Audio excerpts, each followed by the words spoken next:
मित्रों, 8 मई 2026 में अशोक गंगवाल का नमस्कार।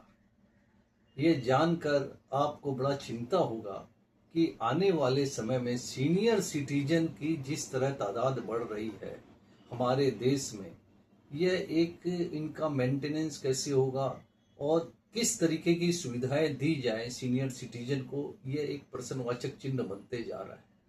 1971 में हमारी जो आबादी 54 करोड़ थी, तब सीनियर सिटीजन यहाँ पे करीब करीब 4 करोड़ थे। 1981 के अंदर हमारी आबादी 68 करोड़ हुई और सीनियर सिटीजन 6 करोड़ से ऊपर हो गए।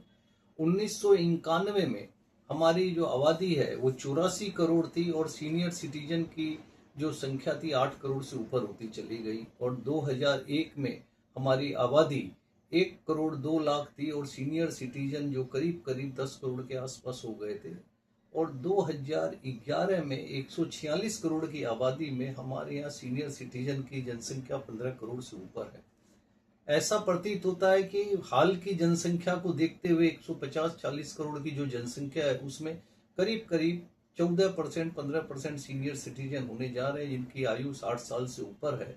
और इन सब सीनियर सिटीजन में केवल कुछ लोगों को 25% के आसपास लोगों को पेंशन मिलती है। सरकार द्वारा निर्मित सीनियर सिटीजन जो है वो 600-700 होम है और कुछ प्राइवेट के भी चलते हैं, किंतु इनकी संख्या बहुत कम है। अगर हम चाइना में सीनियर सिटीजन की संख्या देखें तो ये करीब करीब 23% से ऊपर है, जो करीब 40 करोड़ के आसपास होने जा रही है। बट हाईटेक सीनियर सिटीजन को रहने की व्यवस्था सरकार ने की है। हमको सरकार को केवल कुछ काम केरल में और बंगाल में इन सीनियर सिटीजन होम ज्यादा दिखते हैं। इस क्षेत्र में सरकार को विशेष ध्यान देने की आवश्यकता है। धन्यवाद।